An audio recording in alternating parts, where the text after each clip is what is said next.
Batok sa mga palupok. Delikado ang paggamit sang palupok. Tanan nga klase sang palupok ang ginadumilian sa mga bata. Magpalayo sa mga taho o kun lugar nga may nagapalupok. Hindi magpulot sa mga wala naglupok nga mga palupok. Ini tuman kadelikado. Magpabulong gilayon kung ikaw ang nalukpan. Mga pahanumdum nagikan sa Bombo Radio Philippines. Basta Radio Bombo! San o ikaw ulihi nga nag-ilis ang sponge nga ginagamit mo sa paghugas sa mga kitchen utensils? Ang kitchen sponge mga kabombo, ang mas mahigko pa sa toilet. In fact, ginpahayag sang microbiologists nga ang mga butang nga ginagamit naton sa pagtilo sa mga dishes ang pinakahigko nga bagay sa balay. Sa isa ka pagtuon nga na-publish sa journal nga Scientific Reports, ang spongy bacterial colonies ang mas delikado sa aton ikaayong lawas. Bangod sini, ginarekomendar sa mga researchers nga dapat islan ang sponge kada simana. Ang kitchen ang lugar sa aton balay kung sa diin nagasugod ang mga new bacteria. Bangod sa human traffic kag food preparation. Bangod ang sponge ang masami nga warm, mabasa kag matrace ang old food. Ini ang ideal nga breeding ground para sa bacteria. Suno sa pagtuon, maayong idea nga tinluan ang sponge kada tapos gamit. Apang ginasuggest sa mga researchers nga regular nga islan ang kitchen sponge. Ang kitchen ang lugar sa aton balay kung sa diin nagasugod ang mga new bacteria. Bangod sa human traffic kag food preparation. Bangod ang sponge ang masami nga warm, mabasa, kag may trace ang old food.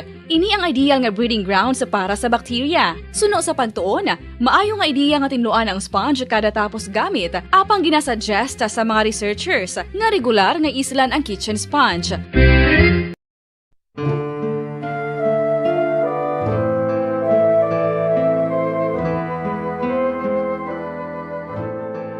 Pangamuyo para sa 2022 elections. Sa ngalan sang Amay, sang Anak, kag sang Espiritu Santo.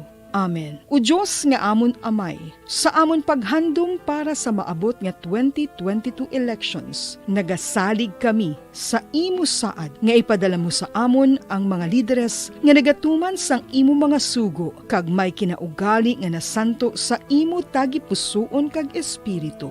Ginoong Jesus, hatagi sang inspirasyon ang tanan nga nagahandom nga magpungko sa pwesto. Agud sila mangin leader kag alagad nga magabutang sang kaayuhan sang kadaman, ilabi na ang mga kubos, mga maluya, kag mga ginapigos, labaw sang sa ila personal nga interes. Tagdumala nga alagad nga nagahandom sa matudtud nga pag-alagad, kag indi nga sila ang pag-aalagaran. Tagdumala nga alagad nga may integridad, kag kaluoy para sa tanan. Ubalaan nga Espiritu Santo, sanagi ang amon mga huna-huna kag kasing-kasing, agud amon makita sang maathag ang mga kinahanglanon sang amon katawhan, ang mga promesa sang mga kandidato, kag ang ila ikasarang sa pagtuman sini tanan.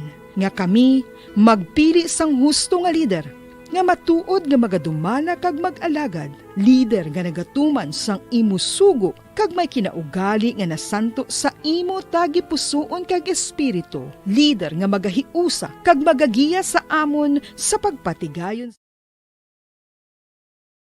Bombo, we all would like to greet you. A Merry Christmas, Merry Christmas, and a Happy New Year. Seen and heard. Now fully digitalized in Negros Occidental. This is Bombo Radio Bacolod. Happy New Year, Happy New Year, Happy New Year, Happy New Year.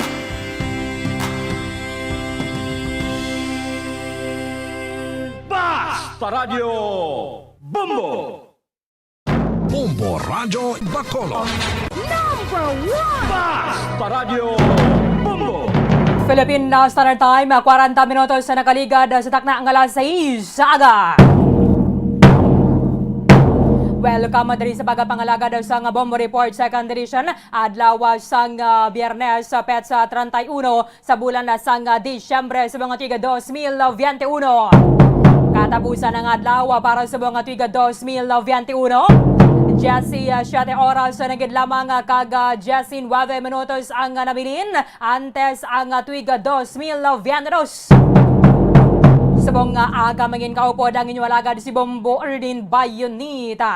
Upta na kita asala sa siyate ang atak na sabong aga sa pagdulong sa inyo sa dugang mga balita lokal. Mga nabalaga sa aton mga police station sa diri sa maya syudad sa Bacolod kaga sabong man sa maya probinsya sa Negros Occidental. Why man sang malain ang lakata sang panahon nga ginamonitor sa ato na sining State Weather Bureau and nagaulan-ulan lang o galing kaga nagapulo pa naliti. But importante diri nga timasugatan naton ang tuig 2022 nga may rasang paglaom banwa sa piyaka sining mga challenges ginatubangan naton sa subong tuig 2021. Pangod sining padayon sa gihapon ng pamahog sang coronavirus and ginalantawa diri sang pilaman ka mga research group ilabi na ang Okta nga base kun saka ang numero sang kaso mga sining Omicron variant. Dati suway ang ginabiso sa aton nga kung pwede pala nga tiyaran nga kita sa may balay kag inigid mag pinagusto tinipon na tipon subong nga pag saulugan naton o kung pagsugata sa tuig 2022. Padayon na sa Gapon ang nag-apekto diri sa aton ang ining shear line diri sa may Visayas and then ang northeastern portion sa Mindanao kag ang northeast monsoon amo ni ang nag-apekto sa may Luzon base diri sa may early morning forecast sang Pag-asa. Kita diri sa Maya Visayas and Mindanao may eksperyensya sa magalumon nga kawaan, mayroon sang lapta-lapta nga pagatupa sa ulan, mayroon man sang pagkilat kag pagpanagob dala sang shear line, mayroon sang posibilidad nga magaluntad ang flash flood o kon ang landslide sa tion sang pagatupa sang madamol nga ulan. Ang Cagayan Valley, ang Bicol Region, Aurora, Quezon, Oriental Mindoro, ang Marinduque, Romblon, mga eksperyensya naman sa magalumon nga kahawaan subong nga Biyernes. Nga mayroon sang manipis nga pag-ulan dala sa northeast monsoon pero tiwala man sang significant impact sa aton nga State Weather Bureau. Ang Luzon, Visayas, kag ang northern section, kag subong man ang eastern section sa Mindanao, mag-eksperyensya sa moderate to strong wind speed, halin ini or wind speed, halin sa may naminhan na silangan, kag subong man ang baybayon na diri, ang mangin kasarangan tubdob mabalod. Nagkinalantawa niya binaton na sini Banwa nga magdagsa na. Although ang iban na tinakapauli na gimanalin na kahapon or halin pa man ganin sang Disyembre 25, away na nagbalik sa ila sini ang mga trabaho because nga mayayara sang kwanay ng bakasyon na. So, ginatingwaan na diri nga timakaupod ang pamilya kadungan sang pagsugata sa tuig 2022. 43 minutos sa nakaligad sa dakna ang alas 6 sa aga.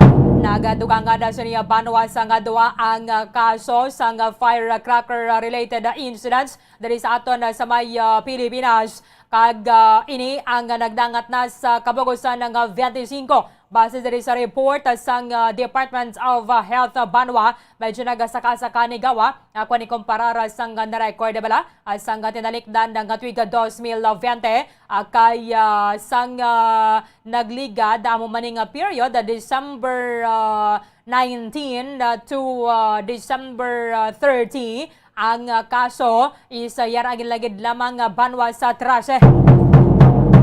Patati subong nga nagadangat na sa kabugusan ng 25 ang na-record ng firecracker-related injuries sa nakainlain ng bahin sa Pilipinas. Ang ini is 108% higher kung ikumpara sa last year nga 13 ka mga kaso. But that is 61% lower kung ikumpara naton sa 5-year average of 92 cases sa pareho man nga period. 21 diri ka mga kaso kon 84% ang nalukpan sa illegal fireworks kag 7 naman no kon 30% ang bangod sa boga base diri sa report sa Department of Health. Wala man sang mga nakatulon sang firecrackers. Kangaya dara sa mga kabataan but mayara man sang report diri nga ang mga biktima kalabanan is anom na tubtob 34 anyos. May or wala pa sang report sang firecracker ingestion, wala pa man sang stray bullet injury o kon mga napatay bangod sining paggamit sang palupok. Pito dari ka mga Pilipino ang mayroon sang high blast or burn injury nga nag-require gid sang amputation o kung kinahanglan na gid doon ang ilang nga kamot. 13 ka mga kaso ang mayroon sang burn injury nga tindi man na mag-require sang amputation. Ka mga napilasan mayroon sang eye injury kag subong man 4 ang nakasustain sang multiple types of injuries. Ang 15 dari amo ni mga active users. But sa ningon, sila gid ya ang nagasindi sa nga palupok. Kag nalukpan. That is why nga ginadala sa mga naglain-lain ng mga ospital diri sa aton sa may pungsod Pilipinas. Kaya tinaka-alerto man ang aton sining mga pribado kag subong man mga pampubliko nga mga balay bulolngan samtang ginalauman naton kag ginapreparahan ang ining pagsugata sang bag-o nga tuig ang tuig 2022. Kumustaon binato ang sitwasyon na dira sa may designated area para sa mga firecracker vendors. Diri sa ato na sa may syudad sa Bacolod sa Piakalinya, Bombolian Zil Minardo sa report. Kamin. Bombo Erlin, live kita diri sa mga Bombo Erlin na sa Vendors Association sa mga firecrackers diri sa may likod sa St. John Paul siya Bombo Erlin, no. So makita diri nato na Bombo Erlin nga sa subong nga maulanon agit ang aton nga aga sini. So sa diri Bombo Erlin so wala pa gid mayo ang nagabinakal diri sa mga palupok sa pagpamangkot naton diri sa nagabaligya Bombo Erlin kay tungod nga gaulan-ulan pa sa sini nga aga so may posibilidad karon pa ni sila mag-ulo adlaw may pipila diri Bombo Erlin nga nagasirado pa kung tulog pa ang mga tag-iya may ara man na Bombo Erlin nga nagapangabre na ya sa amon nga oras pero sa prutasan dira sa may public plaza dapit Bombo Erlin na sa abre na ang iba ng iban no tulog pa man diri amo man na Bombo Erlin ang sitwasyon so medyo madanaw-danaw diri gani ang area no kay ti ang sa diri Bombo Erlin no inang ano man siya inang duta bala so tungod nga nag-ulan so may mga danaw diri nga area sa may ginabaligyaan diri sa mga firecrackers diri sa likod sang isa ka mall Bombo Erlin kung sa designated area gid no so makita naton diri ang structure man sini sa ilang mga baligyaan nga pulo pareho gid ni Bombo Erlin no human man sa light materials ang ginatabon nila gani sinitrapal man lang kag ang may nakapundo gid ni sila ya Bombo Erlin nga mga tubig no sa jug o kon sa ila sini nga mga orokan kag mga balde kay para Bombo Erlin nga kung mag in kaso gid no kon wala man ginapangayo sini nga kung may mga ano diri di Bombo Erlin ako may mga Sunog. ginatawag bala may mga sunog yes so kinanglan gid ni gyapon nga pang ano bala nila Bombo Erlin pang basya nila sa kalayo nga hindi mag tudo o kung hindi magdamo ang kalayo sila magkalap so may mga pundo gid amo ni ang advice sa ila sa Bureau of Fire Protection kay kasubong man na Bombo Erlin sang LGU. Subong amo ni oras wala pa gid man no may nagabakal bumulyan. Yes, wala pa Bombo Erlin so ay pipila pa lang ka mga tawo diri nga naga inquire ako nagapalupa mangkot na diri sa may baligyaan sang palupok pero kung makita naton isa, dua, tatlo amo lang na Bombo Erlin diri ang tawo nga nagakaladto sa sini nga aga. So, magalong-halong lang gid. Hindi man pwede abidara mag-test. No smoking and no testing, hindi ba? Yes, correct kita Bombo Erlin. So hindi gina diri pwede no ginabawalan kita Bombo Erlin kagabi gani. May nabatian kita biskan diin lang yang area diri sa syudad sa Bacolod nagahaboy sila sa nga palupok nakapila na gid ini sila panumduman sa Bureau of Fire Protection kay kasubong man sa kada barangay Bombo Erlin nga hindi gid sila maghaboy sinisang ilang nga mga palupok biskan diin ka may ginhatag man nga designated area sini nga dapat dira ka lang mapalupok kay kadelikado Bombo Erlin basi kung may isyahan dira ang mga balay bala nga light material so Correct. may posibilidad nga amuin na ang tunaan sang sunog no nga bag-o lang nga daan ng iban man nakatibawas sini sa bagyo no nga ginhalit so dapat Bombo Erlin nagalabay gid bala Bombo lian. Iba na big pinalupok sila sa dalan. Dason lago-lago labla may maglabay ginaitsahan nila sang triangulo. Yes, correct ka Bombo Erlin nagligad to kadi nga gabi sa nga paglabay namon ng iban dira sa may tupad gid sa nga poste ang iban ginapilit nila ang triangulo sa may poste Bombo Erlin nga kahoy na tika delikado sinaya kung masunog sina damo ang mahalitan Bombo Erlin. Aha. So, amo lang ng panugyan nato na sa mga kauturan nata. Ang kalamanan man lang nga beti man ng mga mamatanon na bala sila gid nang mabakas. Di karon na sa gabi na gani mga pasado or before 12 hasta na mga alas 2 ni gawa mo naka-safe bala nga maglakat-lakat ka sa dalan. Kaya ting iba na dira mga sasko bala Bombo lian. Yes, correct. Correct kada Bombo Erlin no magapalupok sini mga taga-pulo katuig pa nga bata pataas kon panubo sina Bombo Erlin kay katay mga dalagko ya kay hindi naman ni sila nga dapat hindi maghaboy biskan diin lak no ang mga kabataan gid nga pinasaway gid ang kalabanan sini Bombo Erlin nga nagapalupok o kon mag-itsa sini sang ila nga palupok biskan diin lang gid. Aha. So, sige. Importante diri nga mayroon man sa nga pag-roving karon ang ato ng mga kapolisan because every barangay mayroon sang designated area. Nga dira lang gid ya pwede nga makapalupok kabala ang ato na sini nga mga kauturan kadungan sa pagsugata sang New Year.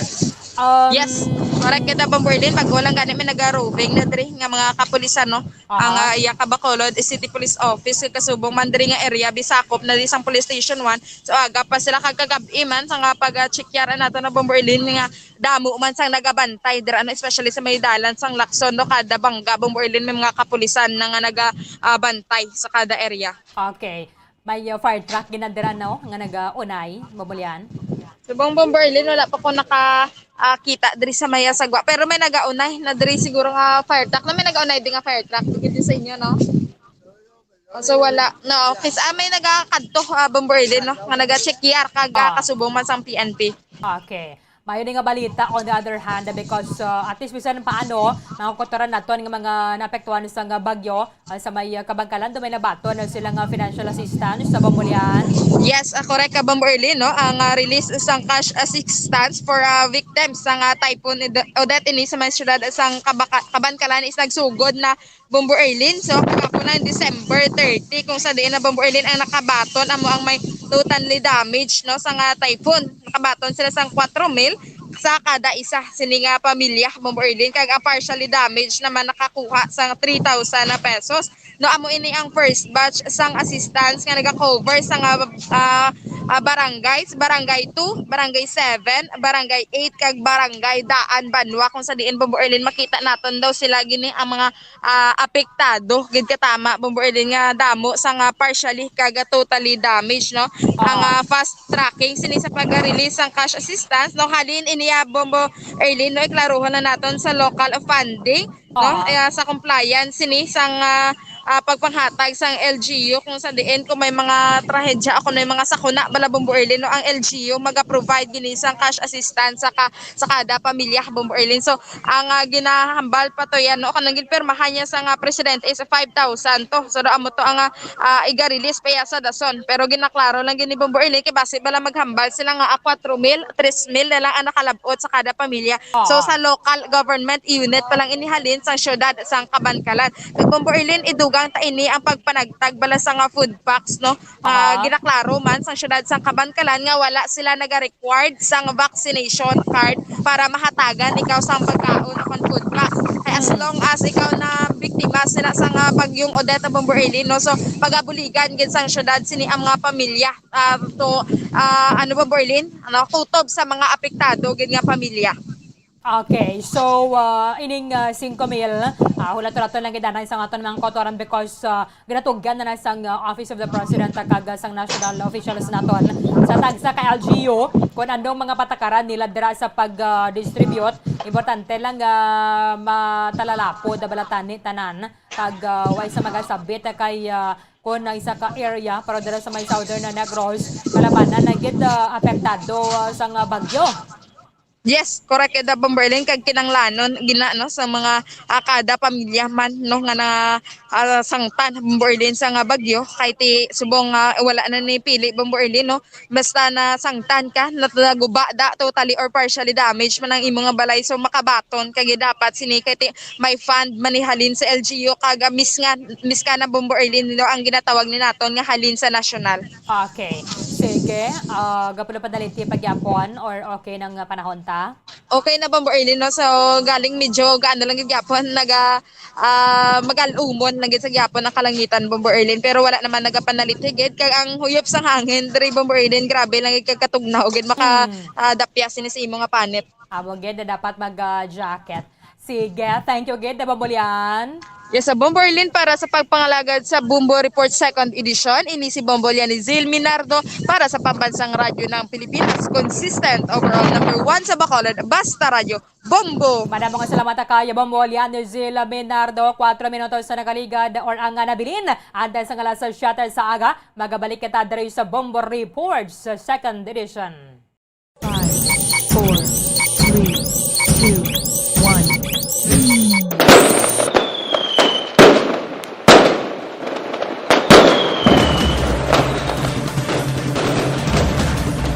Ang tuig 2021 o kanang Year of the Ox nagahingapos na. Apang antes naton lubos nga talikdan ang ini nga tuig aton anay handurawon ang mga hitabo nga nagluntad sa tuig 2021. Ang ini nga mga hitabo ang naghatag sa aton sang kalipay ukon kasubo, positibo man ukon negatibo. Ilabi na nga madamo ang nahalitan sang Bagyo Odette sa Southern Negros antes matapos ang tuig 2021.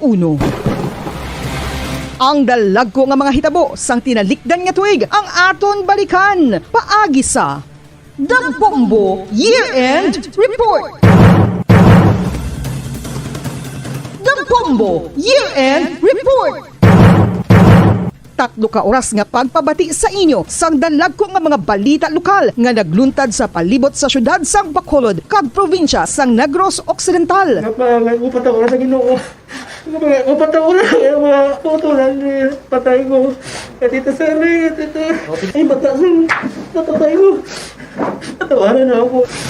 Ng Provincial Disaster Risk Management Council, nagpas kami resolution declaring the province under state of calamity. I-approve niya sa sanggunian so that there will be some funds na pwede nato magamit, no? Mga balita nasyonal. On behalf of our family, I am confirming that our brother, Benigno Noynoy S. Aquino III, died peacefully in his sleep. His death certificate pronounced his death at 6:30 a.m. due to renal disease secondary to diabetes. Para po doon sa mga namatay at nasugatan doon po sa pag-crash sa Patico, Sulu. Nagpapaabot po ng pakikiramay si Presidente Rodrigo Roa Duterte sa pamilya ng mga nasawi ng bumagsak na C-130 sa Sulu. Nagluluksa hindi lamang ang sandatahang lakas ng Pilipinas, ngunit ang buong bansa sa malungkot na pangyayaring ito. Balita sa luwasang pungsod. Last night in Kabul, the United States ended 20 years of war in Afghanistan, the longest war in American history. We completed one of the biggest airlifts in history with more than 120,000 people evacuated to safety. No nation has ever done anything like it in all of history. Kagdalag ko nga mga hitabo sa Patagsang Sports. Ladies and gentlemen, the anthem of Philippines. 皆様、フィリピン国歌の演奏です。Sige training niya. Kuha ang first gold sang Philippines. The first Filipino na makakuha sang gold is iba naman ang feeling sila, no? Ikaw sa history ka na. Kag entertainment. And the new Miss Universe is Garcia.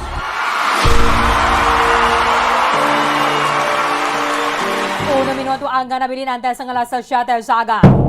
Pabalikan din sa pagpangalaga sa Bombo Report sa second edition. Sa nasaling tanan nagpahayagan na nagligad ang Department of Human Settlements and Urban Development. Meron sang 97,500 ka mga pamilya nga makabaton sining taga 5,000 pesos nga balor sang financial assistance bangod nga apektado sang Typhoon Odette sa anom ka mga reyon diri sa aton sa Maya Visayas kag Mindanao. Impunto alas 7 na, yari na ang Bombo Network News. Bombo Network News. And the KBP Golden Dove for Best Radio Newscast Metro Manila goes to Bombo News, DWSN, Star FM, Bombo Radio. At ngayon, ang inyong tagapagbalita. Magandang umaga Pilipinas, anumang oras sa buong mundo. Narito na po ang Bombo Network News Morning Edition. Biyernes po ngayon, Disyembre 31, huling araw po ng taong 2021. At sa ulo ng ating mga balita. Nasa 15 katao pinangangambahang nahawaan ng COVID-19 nang tumakas na Pilipinas sa kanyang quarantine hotel kamakailan.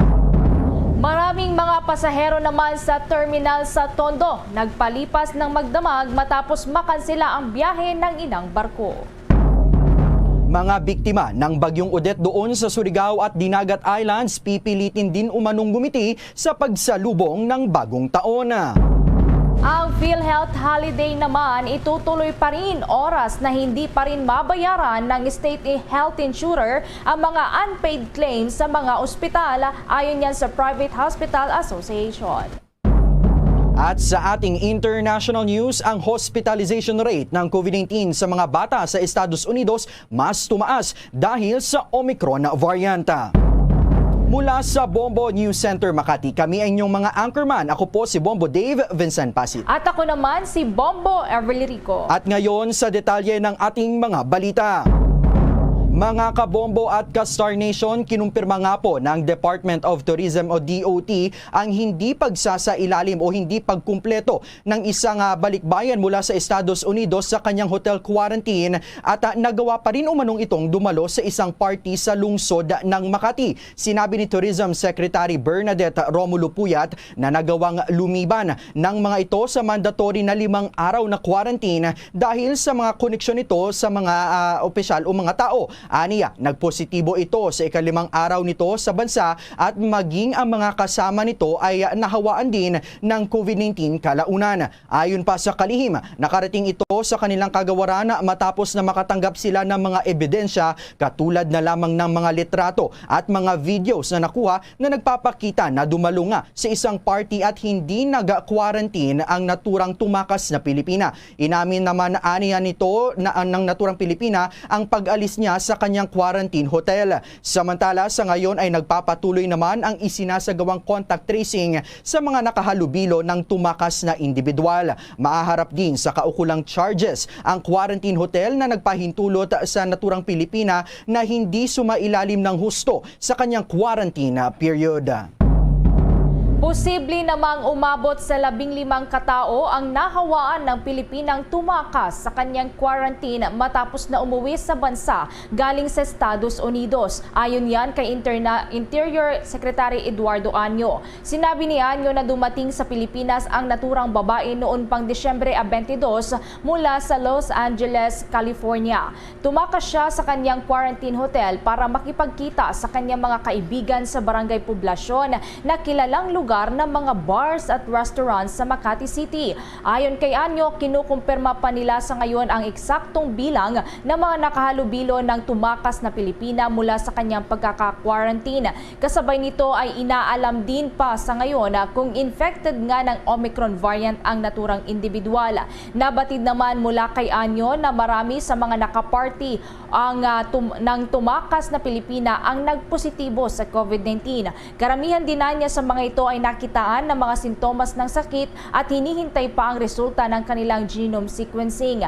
Kinumpirma naman ng kalihim ang lumabas na CCTV footage kung saan lumalabas ng kanyang quarantine hotel ang tumakas na Pilipina. Dagdag paan niya na sa ngayon ay nasa ilalim na ng investigasyon ng Criminal Investigation and Detection Group ng Philippine National Police ang naturang insidente. Nabatid na dapat sumailalim pa muna ulit sa swab test ang tumakas na Pilipina noong Disyembre 26 na siyang huling araw ng kanyang 5 araw na quarantine matapos ngang itong dumating sa Pilipinas mula sa Amerika. Nabatid na nagpositibo ang naturang individual sa COVID-19. Iginiit din ni Anyo na kailangang managot ng naturang babae sa paglabag hindi lamang sa quarantine protocols na itinakda ng pamahalaan kundi maging sa mga guidelines na nakalatag na rin sa ngayon.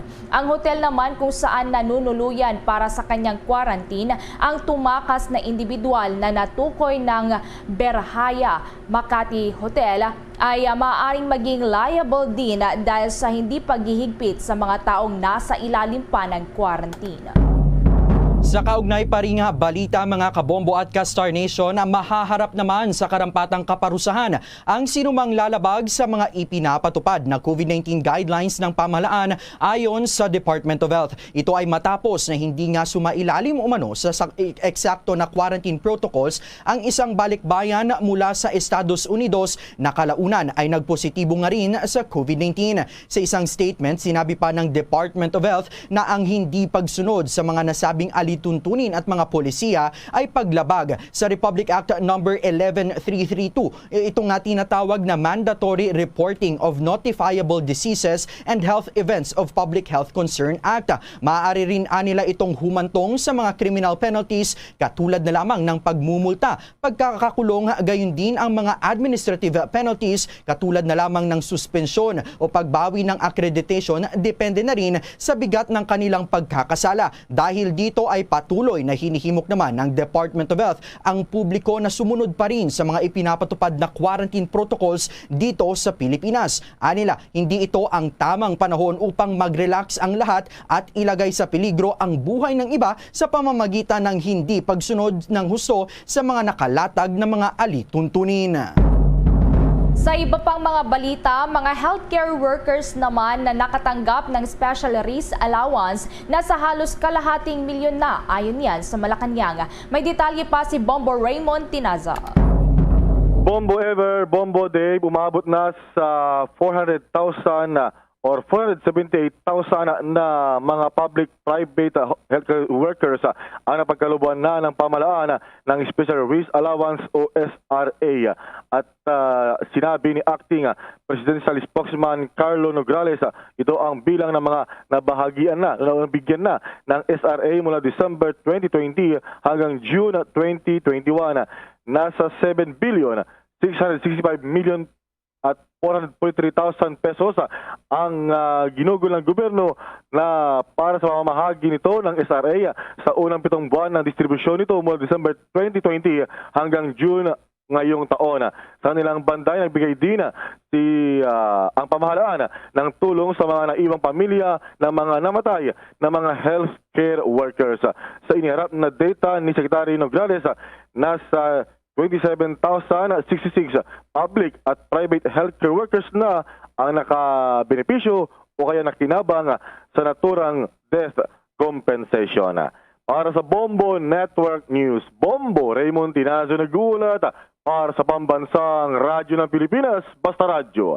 Bombo! Bombo Raymond, I understand kahapon ay inihabol nga ni Pangulong Rodrigo Duterte itong paglalagdan niya para sa proposed 5 trillion pesos national budget para sa susunod na taon na. Bombo Raymond, kamusta ba, kasama ba dito yung binabanggit mo sa iyong report para sa special risk allowances ng ating mga healthcare workers, Bombo Raymond? Mga dyan, Bombo Dave, magtuloy-tuloy dahil alinsunod sa General Appropriations Act of 2022 nung nagdaan kahapon nga ni Pangulong Duterte, nakapaloob rito ang nasa 50 billion pesos na SRA o yung Special Risk Allowance ng mga healthcare workers simula sa buwan ng Enero hanggang sa kabuuan ng taon kung kakayanin o magkakasya hanggat patuloy yung laban natin sa COVID-19 pandemic, Bombo Dave.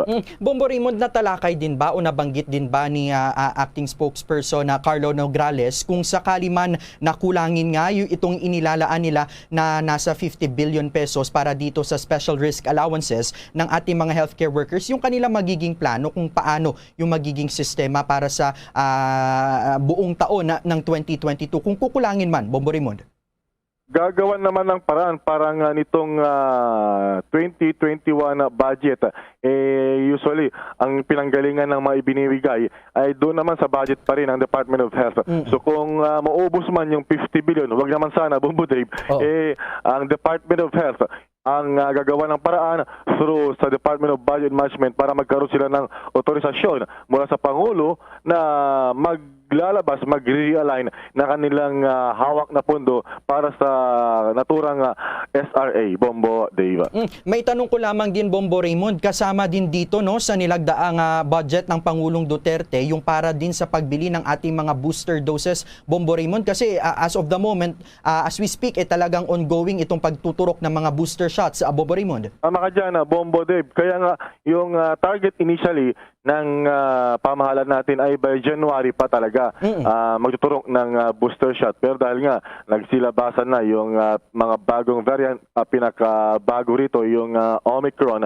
So talagang sinimulan na kahit wala pa yung supposedly ay allotted budget, Bombo Day, para sa booster shots. Anyway, ang inilaan ng Kongreso para rito para sa next year ay nasa mahigit 50 billion pesos din, Bombo Day, para sa lalo na uunahin siyempre yung ating mga frontliners, yung mga healthcare workers, mga may comorbidities at ilan pa na kasama na tayo dyan, yung mga frontline workers, Bombo Dave. May iba lamang ako, Bombo Raymond, bispiras na ng bagong taon, si Pangulong Duterte nakauwi ba ng Davao City, Bombo Raymond? Well, wala silang nilalabas na official schedule o kaya location ng Pangulo. Pero we understand, Webes kahapon at New Year na bukas. So talagang we expect na umuwi rin ng Davao ang Pangulo. Pero asahan natin, abangan natin mamaya sa magiging announcement ni Secretary Nograles na magkaroon din ng press briefing kung ano yung mga magiging aktibidad ni Pangulong Duterte ngayong araw at hanggang sa weekend sa pagsalubong ng bagong taon, Bombo Dave. So posible rin, Bombo Raymond, na baka magkaroon pa ng public address si Pangulong Duterte, gayon ba? Kasi ito na rin ata yung kanyang huling New Year bilang sitting President, Bombo Raymond, kasi by next year magkakaroon na ng halalan, Bombo Raymond. Most likely ay magbibigay na lamang ang Malacanang, Bombo Dave, ng tape na New Year's message si Pangulong Duterte dahil walang schedule para sa kanyang talk to the people. Most likely ay Monday pa yan kung magkakaroon man sa kanyang pagharap, lalo pat sa gitna ng tumataas na bilang ng COVID-19 sa bansa or COVID-19 cases at suspected nga na dahil ito sa Omicron variant na, Bombo Dave. Okay, with that, maraming salamat, Bombo Raymond Tinaza.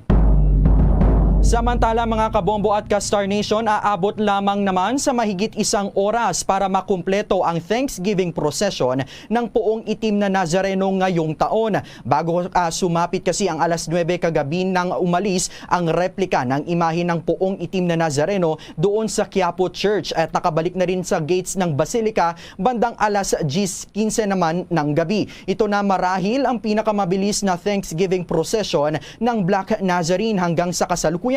Nabatid na parehong ruta rin naman ang dinaanan ng year-end procession katulad ng lamang ng sa mga nakalipas na taon. Pero sa ngayon, sa halip na ilang libong mga deboto ang nakapalibot sa replika, tanging ang mga motorsiklo at mga sasakyan na lamang ang bumuntot sa likod ng banal na imahe. Ang mga deboto na walang motorsiklo naman o sasakyan ay matyagang nag-abang naman sa sidewalk kung saan dumaan ang replika ng Poong Itim na Nazareno. Ayon pa kay Quiapo Church Parochial Vicar Father Douglas Badong, hindi na nila sinunod muna ang tradisyonal na format bilang precautionary measure na rin laban sa pagkalat ng bagong coronavirus. Bilang bahagi ng crowd control, sinabi pa ng pari na nasa 1,000 mga volunteers ang nakapwesto din para tumulong sa pagpapatupad ng safety protocols katuwang ang mga pulis. Samantala, ilang mga dumalo rin sa sa naturang prosesyon ay talagang ninanais na lamang ang motorcade kesa naman sa dating format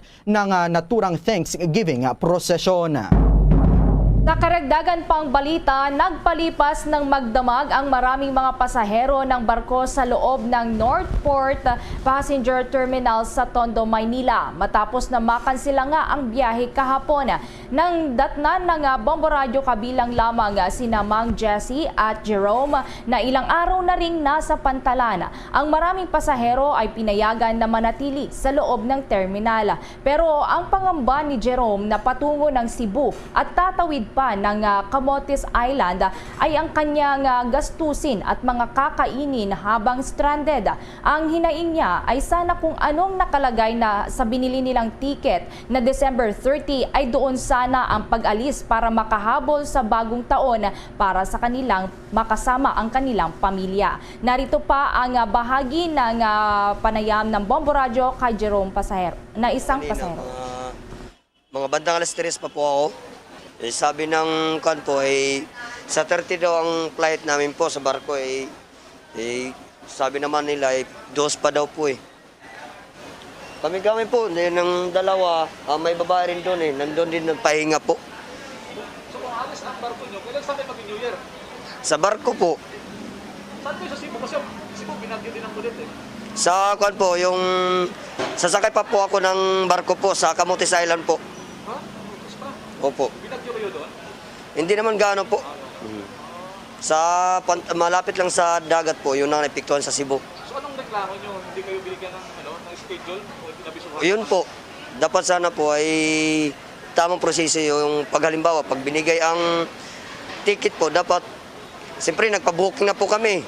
30 ang nakalagay doon Yung pagpunta sana dapat ay gano'n na pizza de paser. Kawawa naman yung tulad nila. 29. Din ngayon na sa to pa lang. Paano ang pangkain namin sa pang-araw-araw? Din matutulog kami, dito lang kami sa karton. Nakakapagod kaya.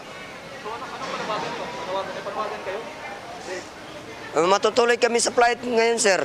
Yun yung panawagan namin na matuloy, di ba bukas? Kung sabi nila, sir, may nagsabi na isang tao na matutuloy daw bukas. Yun lang ang panawagan namin na sana po ay matuloy. Kasi kawawa talaga kami. Una pa rito, kabilang pa sa nakapanayam ng Bombo Radio na na-stranded din ay si Rizal D na nagkataong birthday pa niya kahapon, nakasabay ng Rizal Day. Nanggaling pa raw siya ng Baguio City at bibisitahin nilang mag-asawa ang nabagyo nilang lugar sa Castillana sa Negros Occidental. Pero sa ngayon, wala na raw silang magawa kundi mag-New Year din sa terminal o kaya naman ay sa karagatan. The Coronavirus Infectious Disease or COVID-19 Pandemic Update.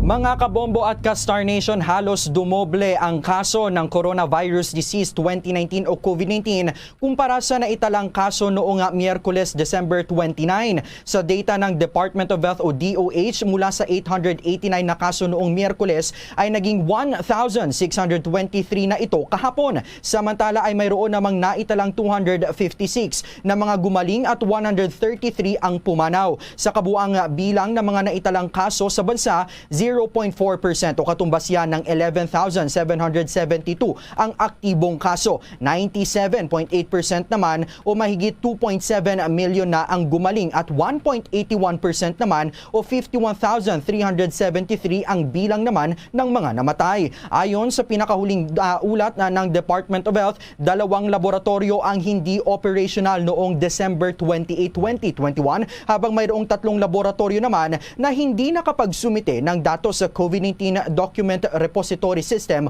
o itong tinatawag na CDRS. Base sa datos sa nakaraang 14 na araw, ang kontribusyon ng 5 laboratorio na ito ay humigit kumulang 0.1% sa lahat ng samples na naitest. Pinapaalalahanan naman ang lahat na huwag maging magpakampante sa bantahan ng COVID-19. Bagkus ay dapat nating ipagpatuloy pa rin ang tamang pagsunod sa minimum public health standards at laging magsuot ng face mask na may face shield, mag-physical distancing at maghugas ng kamay. Agad din magpabakuna upang makakuha ng dagdag na proteksyon laban sa COVID-19. At ang health news na ito ay hatid sa inyo ng Immunomax, the one and only immunomodulator with pure CM glucan. Nanatili pa rin na nasa alert level 2 ang buong Pilipinas hanggang sa pagsapit ng Enero 15. Ito ay sa kabila ng muling pagtaas ng bilang ng mga kaso ng COVID-19 at pangamba sa posibleng pagkalat pa ng Omicron variant sa Pilipinas. Ayon kay Cabinet Secretary at Acting Presidential Spokesperson Carlo Nograles, sa ilalim ng alert level 2 ay ipapatupad ang 50% na limited capacity para sa indoor venues, mga fully vaccinated ang papayagan at mga wala pang 18 taong gulang maging sa hindi pa nababakunahan ng mga individual. Habang ipapatupad naman anya ang 70% na limited capacity para sa mga outdoor venues basta't lahat ng mga manggagawa ng establishmento ay nabakunahan na laban sa COVID-19. Samantala, muling nasa ilalim naman ng moderate risk sa COVID-19 ang buong National Capital Region o NCR ayon po yan sa Octa Research Group. Batay sa pinakahuling datos ng grupo mula noong December 23 hanggang noong December 29 ay pumalo na kasi sa 1.47 ang reproduction number ng rehiyon na maituturing na nasa critical level at mas mataas kung ikukumpara naman sa 0.51 na bilang nito noong nakaraan. Bukod dito ay nakapagtala din ang Department of Health o DOH ng 572 na mga bagong kaso ng COVID-19 sa buong NCR. Mas mataas ito ng 229% sa unang naitala ng mga kaso noong mga nakaraang araw. Anila, mula sa 79 ay tumaas naman sa 215 mula noong December 23 hanggang noong December 29 ang bilang ng mga bagong kaso ng COVID-19 sa loob ng 7-day average ng rehiyon. Samantala, nananatili namang mababa ang incidence o itong tinatawag na average daily attack rate na nasa 1.52 mula sa 0.56. Kinukonsiderang mababa pa rin ang positivity rate na bahagyang tumaas naman sa 3.86% mula sa dating 0.69% na naitala noong nakaraang linggo. Bagyamang tumaas sa 19% ay nananatili pa rin nasa very low level ang hospital utilization rate na dating nasa 18% lamang. Nakitaan din ng pagtaas ang bilang ng mga okupado mga hospital beds na nasa 8% na kung ikukumpara noong nakaraang linggo ay habang nasa 12% naman ang itinaas ng ICU sa ICU occupancy. Bumaba naman sa 14,000 mahigit ang bilang ng mga RT-PCR test na naisasagawa kung ikukumpara sa 17,000 mahigit na naitala noong nakaraang linggo. Sa kabuuan ay nakapagtala ng nasa 889 na mga bagong kaso ng COVID-19 ang Pilipinas dahilan para umabot na sa mahigit 2 milyon ang kabuuang bilang ng mga ito.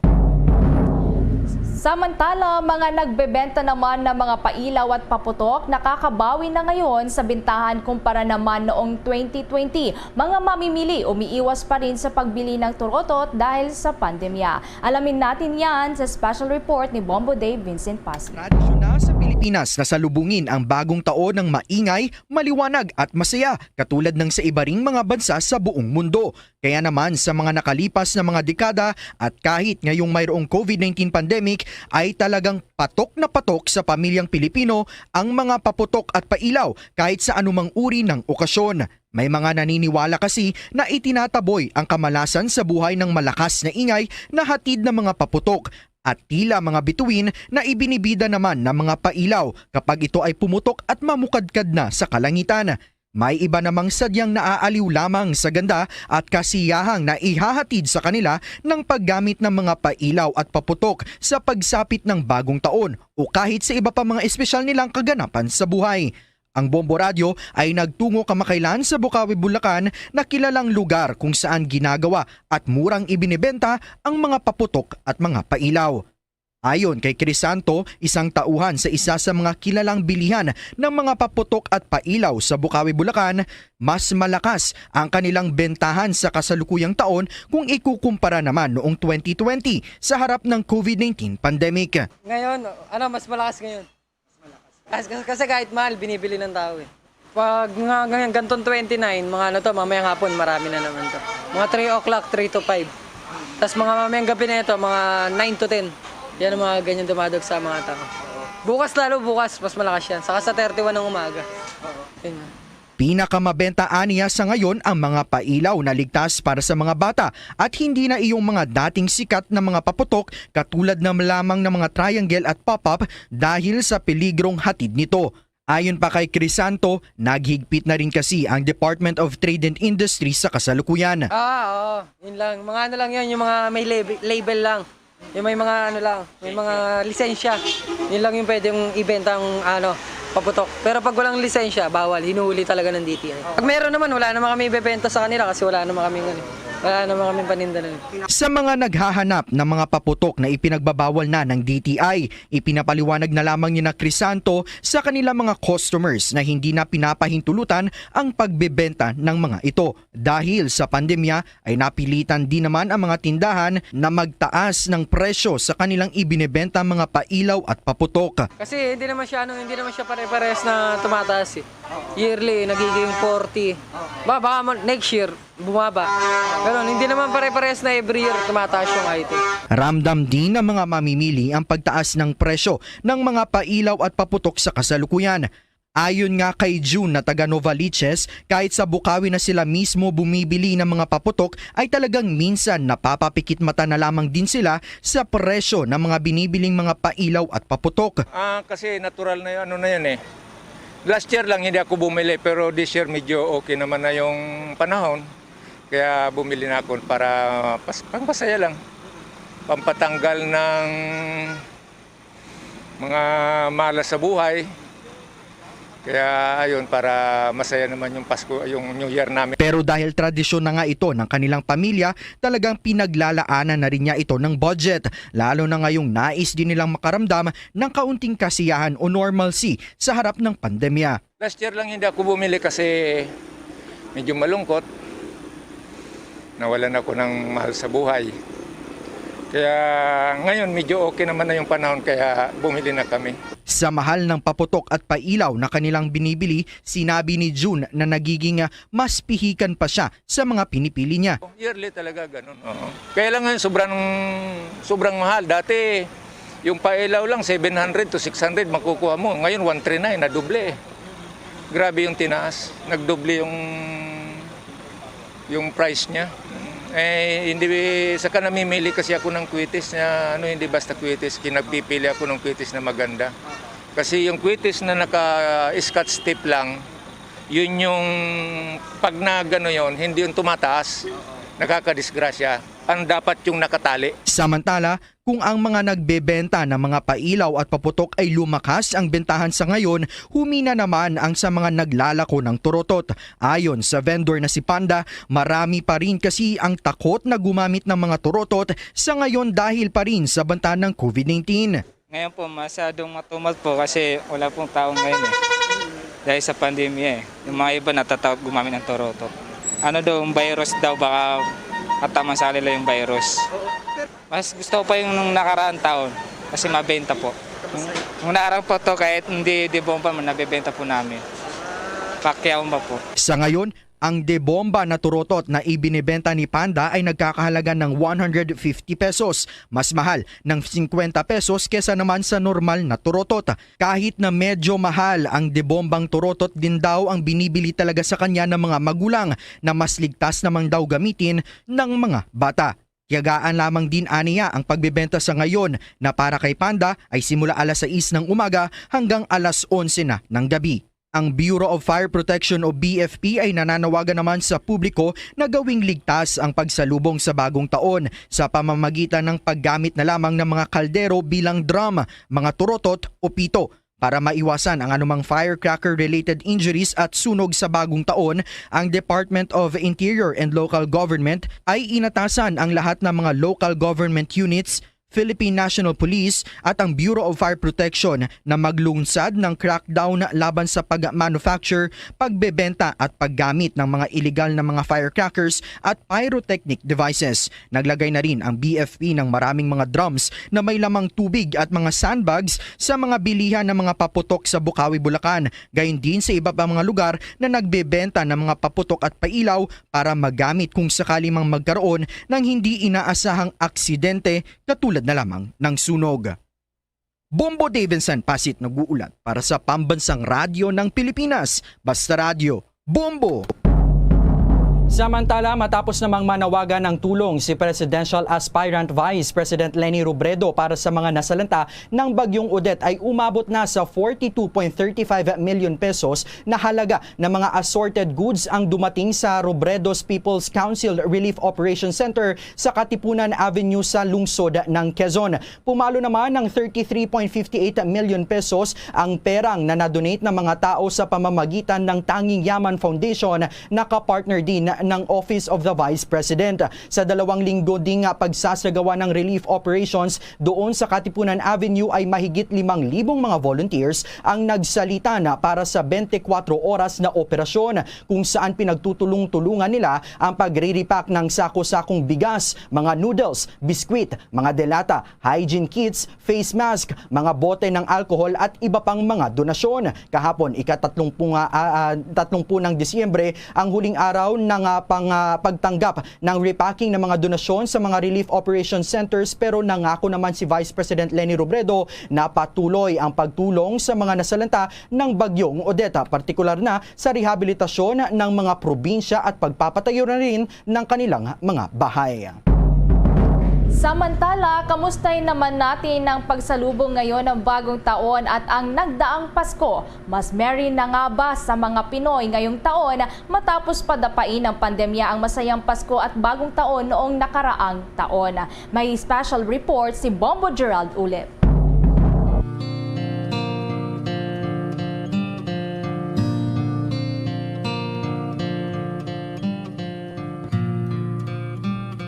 Nising Kunduleng, wala pa po kami natatanggap. Hanggang ngayon, naghihintay po rin po kami. Umaasa pa rin po kami. Hindi mo sa kape nga lang eh. Isang kape, 3 naghahati. Sasama kami ni Papa ko. Mag-ama po kami, titinda po kami ng Barat Pante. Yan po sir, kumukuha kami sa Baklaran. Kahit tumubulan po kami ng 10 piso o 20, 15. At paano po, mayroon kami pangbili ng bigas at ulam. At ito na rin po kami natutulong sa jeep. Ayan po, kikita nyo naman po, may mga gasol kami dyan, kaldero. Wala pa kaming trabaho, nandito kami. Nangihingi kami ng tulong, kung sino mo hindo rito para bigyan kami ng tulong. Sana, mahal na Mayor, maibalik naman sana yung biyahe namin para hindi nagugutom ang pamilya namin.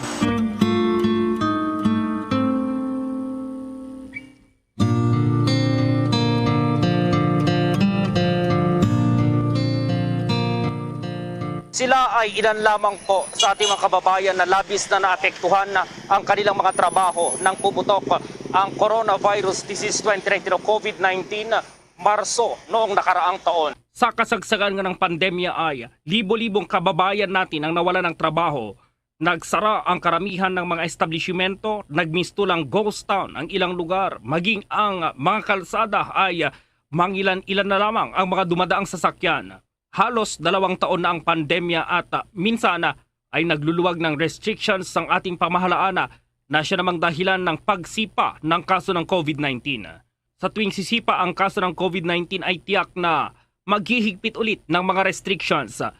May mga buwan na mahigit 20,000 pa itong naitatalang kaso ng COVID sa ating bansa sa loob lamang ng isang araw. Sa kasagsagan rin ng pandemya ay nagsara ang karamihan sa mga negosyo na siyang naging dahilan kung bakit nawala ng trabaho ang libo-libo sa ating mga kababayan.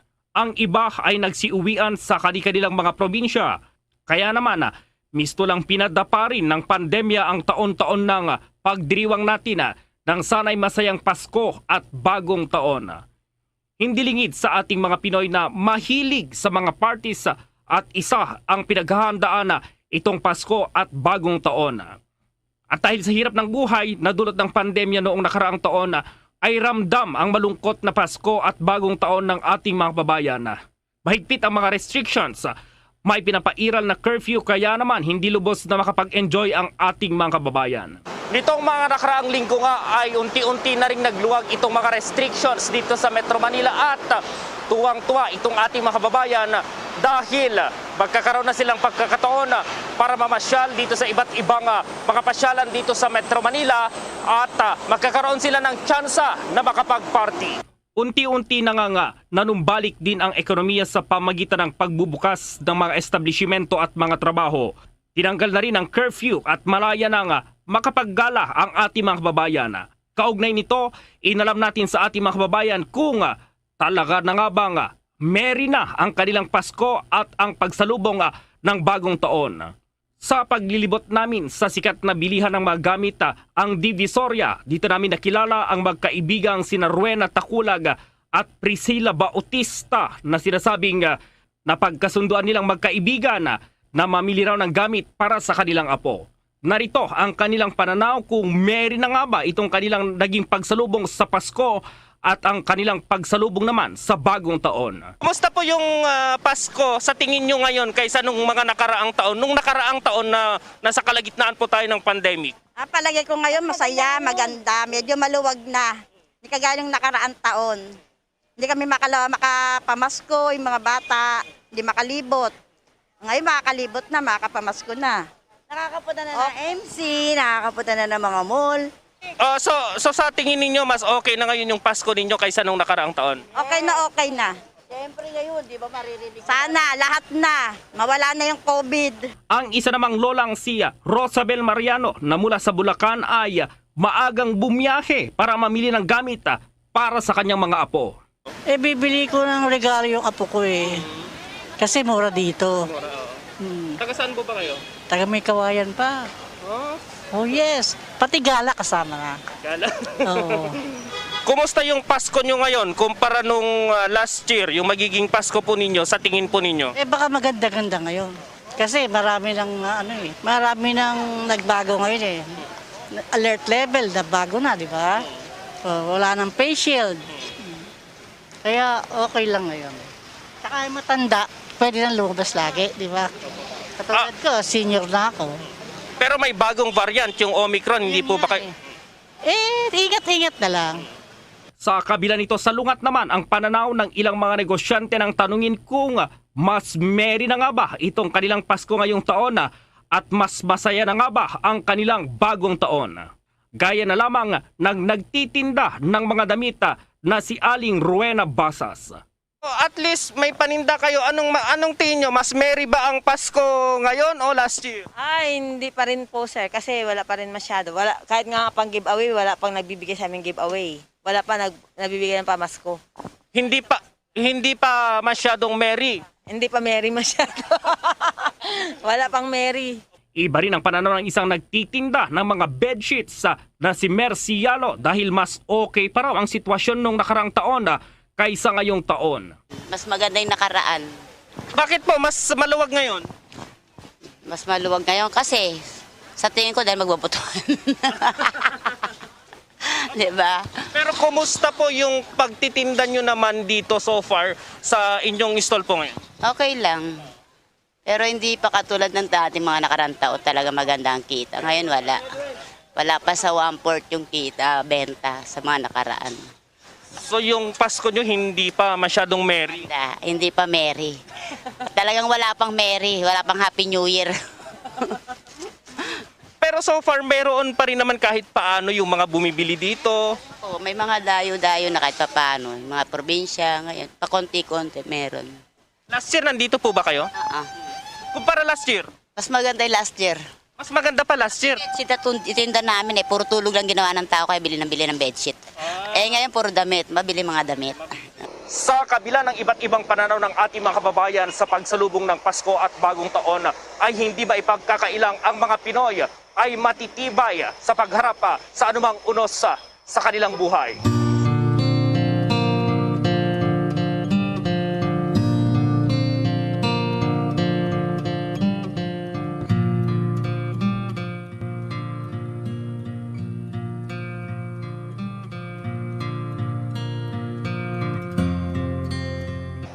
Kaya naman ang mga Pinoy ay kanya-kanyang diskarte para mairaos ang buhay at magkaroon ng masaya at simpleng Pasko at Bagong Taon. Maligayang Pasko at manigong Bagong Taon po sa inyong lahat. At yan po ang aking special report. Bombo Gerald D. Ulet para sa Pambansang Radyo ng Pilipinas, Basta Radio. Bombo! Samantala mga kabombo at ka-Star Nation, maki-update naman tayo sa magiging patakaran doon po sa bubuksan na Manila Zoo sa susunod na buwan. Samantala sa mga sandaling ito ay kukuha tayo ng mga karagdagang update pa sa mamaya patungkol pa rin dito sa may inaabangan natin syempre na pagsalubong ng bagong taon ng mga kabombo at ka-Star Nation. Pero bago yan ay mapalad tayo mga kabombo at ka-Star Nation at napaunlakan tayo ng isang veteranong mambabatas po na pinagkakatiwalaan dahil sa kanyang 3 dekadang paglilingkod sa sambayan ng Pilipino bilang isang Kristiyanong leader, abogado, isang senador at kasalukuyan ay congressman. Makikita sa kanyang mga panukalang isinusulong at mga programang ginagawa ang kanyang pananampalataya at pagmamahal na rin sa bayan at sa kapwa. Ating mga makakapanayan mga kabombo at ka-Star Nation ngayong araw ay nakilala sa kanyang integridad at sipag na rin sa trabaho. Panata niya na humanap ng mga paraan para sumaya din ang ating bayan. Naglingkod po siya bilang cabinet secretary, 4-term congressman po siya, 2-term senator at speaker of the House of Representatives. Ngayon naman ay sinusulong niya na mabigyan ng 10,000 pesos na ayuda ang bawat pamilyang Pilipino para makabangon sila sa gitna ng pandemya. Ang tinutukoy ko mga kabombo at ka-Star Nation ay walang iba kundi si Mr. Bayanihan, Speaker of the House Alan Peter Cayetano. Magandang umaga po sa inyo, Speaker. Magandang umaga, Bombo Dave, at of course, Happy New Year. At maganda talaga umaga for me dahil kahapon po napirmahan na yung Department for Migrant Workers na matagal na natin pangako sa mga OFWs. So hopefully may good news naman at the end of the year. Advance Happy New Year din po sa inyo, Speaker. Naalala ko nga po at nabanggit nyo nga po nga kahapon ay napirmahan ni Pangulong Duterte itong Department of Migrant Workers Act o DMW Act at kayo po yung nagsulong nito at isa po ito sa inyong mga campaign promise ni Pangulong Duterte noong 2016 at naging principal author din po kayo ng House version nito noong 2019 noong kayo po ay Speaker pa ng mababang kapulungan ng Kongreso. Bilang dating DFA Secretary po, Speaker, paano po makakatulong ang bagong departamento na ito sa ating mga kababayang Pilipino, Speaker? Well, Bombo Dave, final ko yan bago pa maging Secretary of Foreign Affairs. Pero lalo po akong naging desidido nung nasubukan ko maging Secretary of Foreign Affairs. Ang code ko dyan ay yung FAN, F-A-N. First is focus. So I think isa na ako sa mga sekretary na pinakatutok na sa OFWs. Pero the reality is once a year, 2 weeks ka sa UN. Tapos yung ASEAN na mga 4 times a year nagmi-meet yan. Tapos yung problema na katulad sa West Philippine Sea. So nahahati din attention mo Ganon din ang DOLE. May OWA at POEA sila pero nakatutok din sila sa employment dito sa Pilipinas. So with having your own department, magkakaroon ng focus ngayon, di ba? Pangalawa is accountability. Mahilig magturo ang gobyerno So napansin ko, pag Ceramic Scholarship, ituturo ang CHED o kaya ang DepEd. Pagka-entrepreneur, tuturo yung DTI or DOST. Magaganda yung programa ng iba't ibang departamento pero walang accountability. Ngayon, isang departamento na lang, isang opisina lang pupuntahan ng mga pamilya ng OFW. Isa na lang ang tatakbuhan ng mga OFW. At pangatlo, network.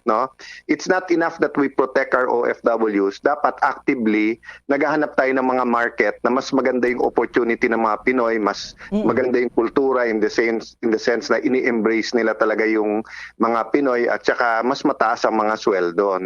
So I think that's the 3 things na may bibigay. So I'm happy na naipasa na to. But tatlo kasi yung pinangako namin, Dave, na na departamento na bago, Yung isa, yung disaster resiliency or yung version ko, yung emergency response department. Kasi magaling na tayo sa relief pero mahina pa tayo sa rehabilitation Pangalawa, yung Department of Arts and Culture, pwede rin isama ang sports doon. So hopefully may time pa ng konti pero very happy ako na itong sa OFWs na ipasa natin. Opo, Speaker, maganda po talaga yung layunin nitong bagong kagawaran na ito na pinirmahan nga ni Pangulong Duterte kasi nakikita ko sa pagpapaliwanag po ninyo ay talagang makakatulong ito ng husto para sa ating mga kababayang OFW kasi mas mapapadali yung kanilang paghingi din ng tulong sa ating gobyerno, Speaker. Yeah, katulad din yun naman, di ba? Sa nationwide news nyo o kaya sa mga news break, di ba? Siyempre, lahat kailangan nyo ibalita. Pero kaya nga matindi din ang network nyo sa mga lokal kasi may focus ito di ba? Sa nangyayari sa mismong lugar nila. So, ganun din yung Department of OFW ngayon na of Migrant Workers. Wala na siyang dahilan na hindi tutukan na 24 hours a day, di ba? Pagka pumunta yung secretary abroad para makausap yung counterpart niya, ang tinututukan niya isang issue lang ng ating migrant workers. Opo, Speaker, ilang tulog na lang ay sasapit na po yung bagong taon. Ano nga ba yung mga pinakamalaking challenges naman ng Duterte administration at ng papalit na administrasyon sa darating na taon? Tsaka, Speaker, baka pwede na rin po namin kayo mahingan ng mensahe po sa ating mga tagapakinig para sa bagong taon po, Speaker. Bibiruin sana kita, Dave, kasi sabi mo ilang tulog na lang Siguro yun ang isang challenge yung parating tulog ang ang ibang di ba, ang pagkilos natin minsan So but siguro seriously health pa rin, di ba? Kasi sa physical health natin, yung pa rin yung anti-COVID, wag magka-COVID. Sa ibang bansa, pag sinabing fully vaccinated, kasama na booster nito, 3 shot na. Sa atin, pag sinabing fully vaccinated, 2 shots pa rin. So medyo nahuhuli pa rin tayo, di ba? 45% ng ating barangays, walang barangay health center. So napakalaking challenge pa. So ganun din sa financial health, 'di ba? Yung maraming lumitang kita o nawalan ng trabaho o kaya negosyong nagsasara.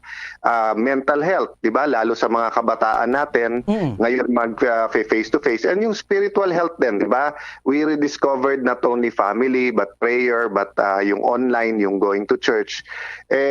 Maraming tinutulak kasi ang gobyerno ngayon imbis na pigilan katulad ng sabong, e-casino, tinutulak yung vape at saka yung e-cigs dahil kulang daw sa revenues, pero actually very addictive to So I think overall ang challenge ng gobyerno, of course magkakaroon tayo ng transition dahil magkakaroon ng bagong pangulo, so isa rin challenge to, pero yun din ang haharapin niya yung health ng ating mga kababayan. Opo, former House Speaker at Taguig Pateros, 1st District Congressman Alan Peter Cayetano. Sir, maraming salamat po sa oras na binigay niyo sa at sa inyong programa Timpilan. Happy New Year po. Happy New Year po, sir.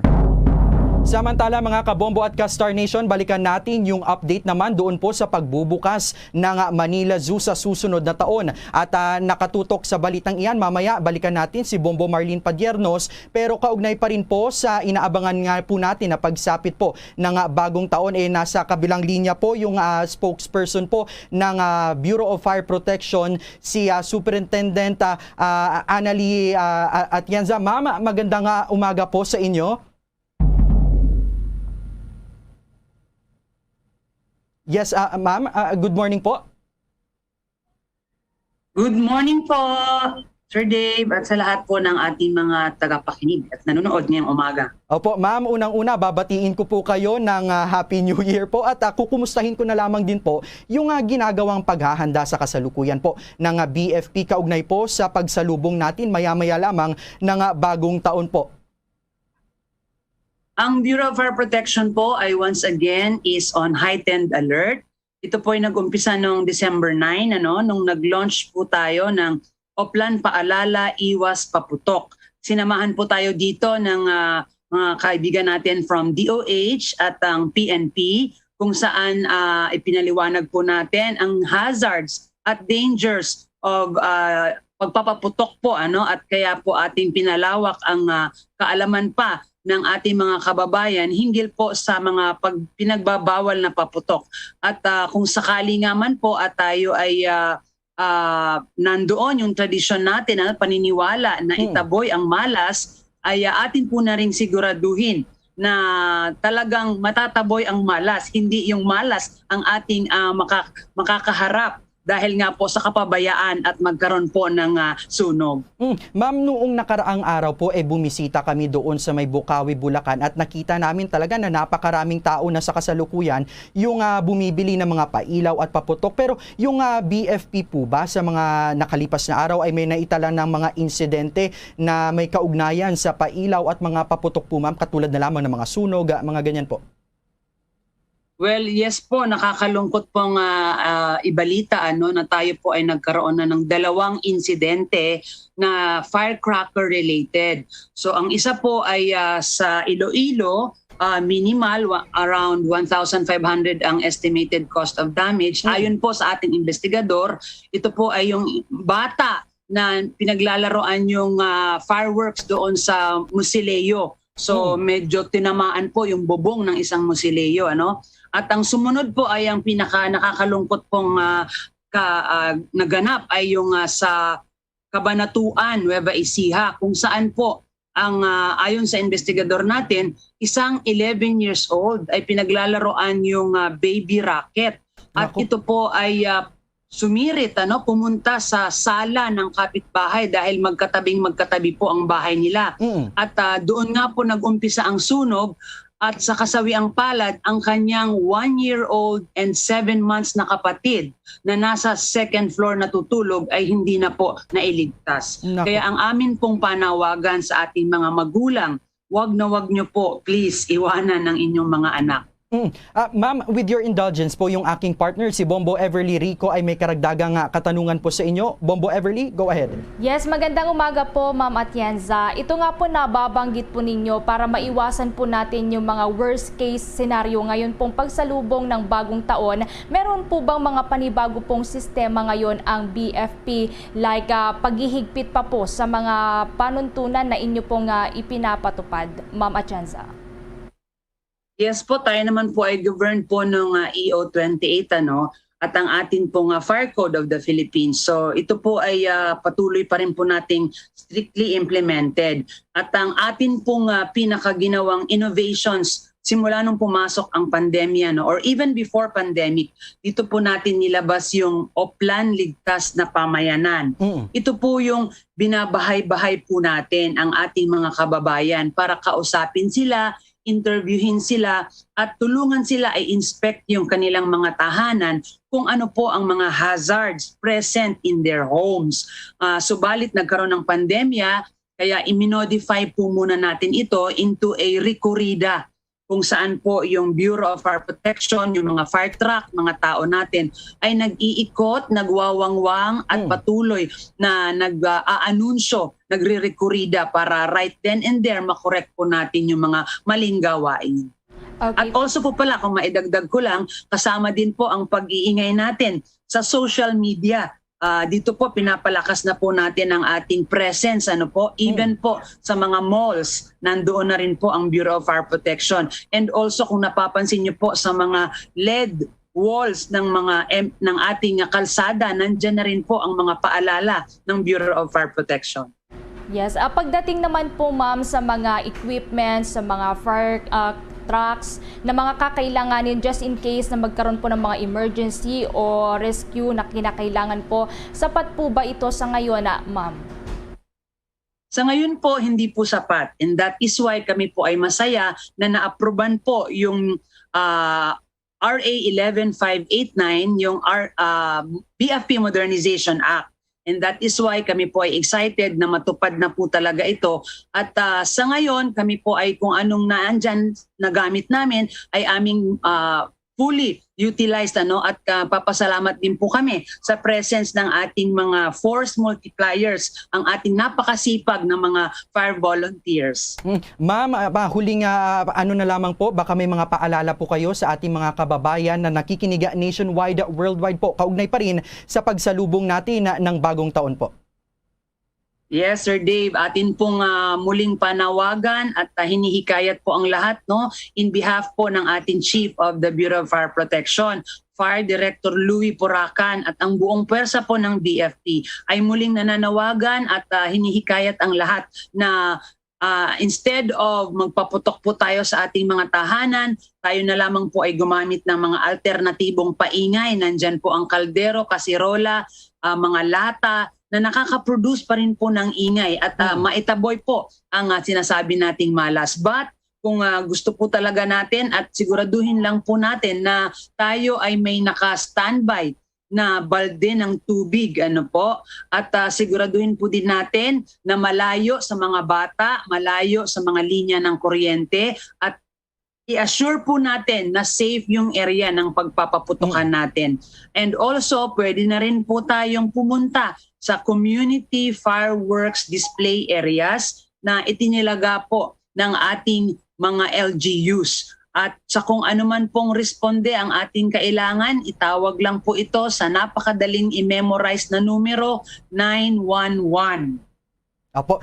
With that, maraming salamat po BFP Spokesperson Superintendent Annalie Atienza. Ma'am, maraming salamat sa oras po na binigay ninyo sa Bombo Radio. Salamat po. Happy New Year. Happy New Year din po sa inyo, ma'am. Samantala mga kabombo at ka-Star Nation, dumako naman tayo sa mga sandaling ito sa mga balita sa probinsya. Yung mga biktima daw ng bagyong Odette sa may Surigao at Dinagat Islands pipilitin din umanong ngumiti sa pagsalubong ng bagong taon. Nakatutok sa balitang iyan ang Bombo Radio Butuan. We are homeless but not hopeless. Ito ngayon ang mga salitang nagbibigay lakas sa mga Surigaonoons at Dinagatnoons na sinalanta ni Odette sa hinagkawalan nila ngayong masisilungang bahay kung kaya't abot tanaw nila ang kalangitan.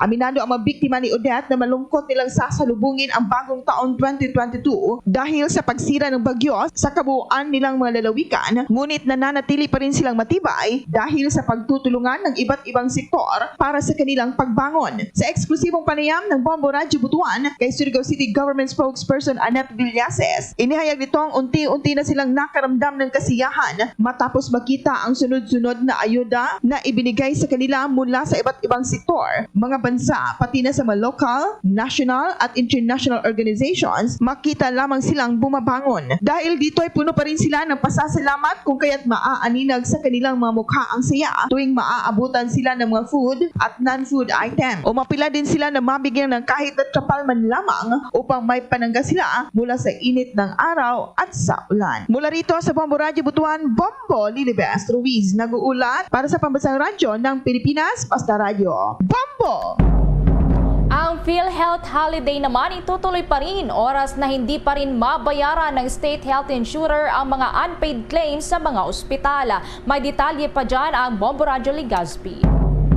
Itutuloy pa rin ng mga pribadong ospital sa bansa ang pagsasagawa ng PhilHealth Holiday sa Pebrero 2022. Ito ay matapos suspindihin ang ikakasasanang PhilHealth Holiday sa susunod na buwan. Kinumpirma ito ni Private Hospitals Association of the Philippines Incorporated President Dr. Jose Rene Di Grano sa panayam ng Bombo Radio Legazpi. Ayon kay Di Grano, pinakinggan nila ang kahilingan ng mga pasyente na wag munang isagawa ang 5 araw na PhilHealth Holiday. Paliwanag nito na binigyan nila ng konsiderasyon ang apela ng mga pasyente na maapektuhan kung itutuloy ang PhilHealth Holiday. Gayunman, binigyan ng mga pribadong ospital ang PhilHealth ng 1 buwan na palugit upang ayusin ang mga unpaid claims na siyang ugat kung bakit nagkasa ang mga ito ng protesta. Sinabi ni Di Grano, oras na hindi ito matupad ng PhilHealth, hindi magdadalawang isip na ituloy ang PhilHealth Holiday sa Pebrero 2022. Ang inihiling lang po namin ay yung kumbaga sa may makatotohanang agreement po. Ibig sabihin pag sinabi nilang eto babayaran namin kayo ng ganito, sana naman ay ipatupad kaagad nila yan. Para sa Bombo Network News, mula rito sa Bombo Radio Legazpi, Bombo Beverly Barajas, nag-uulat para sa Pambansang Radyo ng Pilipinas, the #1 radio network in the country, Basta Radio, Bombo.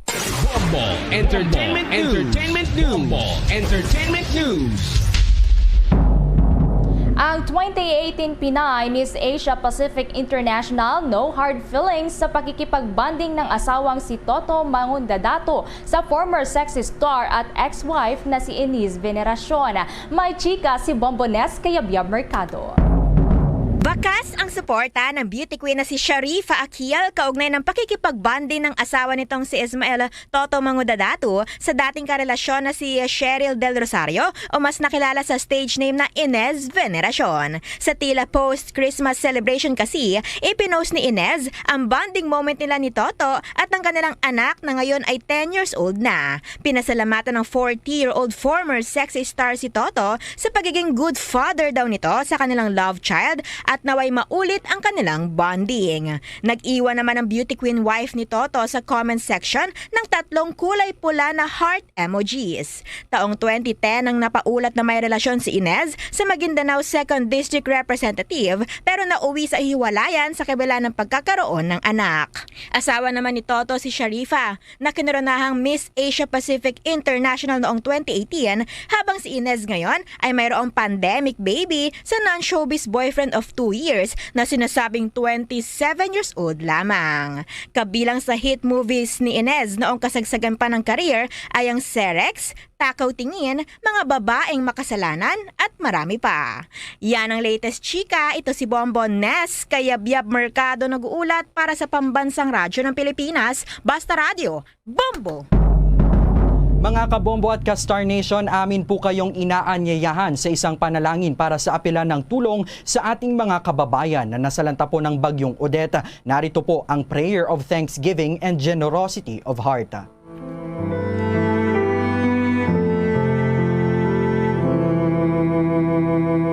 Lord, in this time of great need, we plead you for your mercy for those who suffer the effects of Typhoon Odette, as we thank you for the many who were spared from its destructive powers.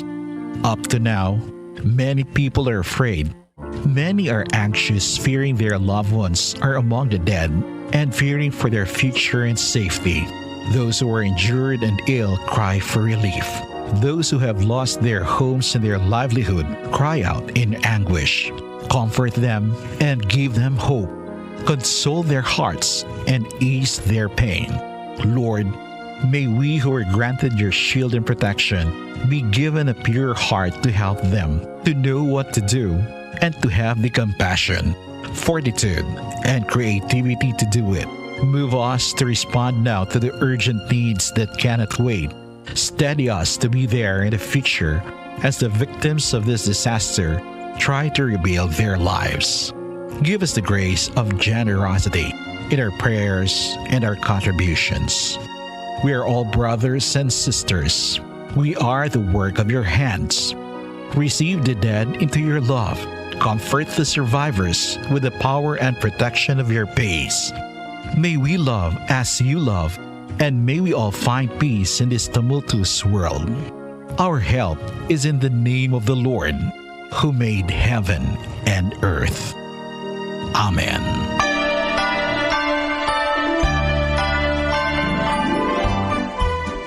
Star Nation, meron na lamang po tayong eksaktong 15 hours, 59 minutes and 14 seconds bago ang bagong taon.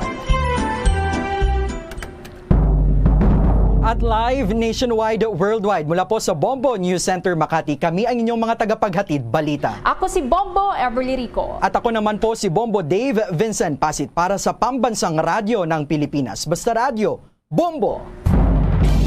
Sumainyo ang kalipunan ng maiinit at pangunahing mga balita sa Bombo Network News. Hatid sa inyo ng Pambansang Radyo ng Pilipinas, Bombo Radio Philippines. Pa Radio Bombo!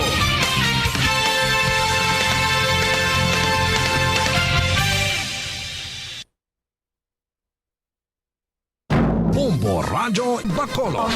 Number 1! Radio Bombo! Ligtas Christmas para sa Healthy Pilipinas.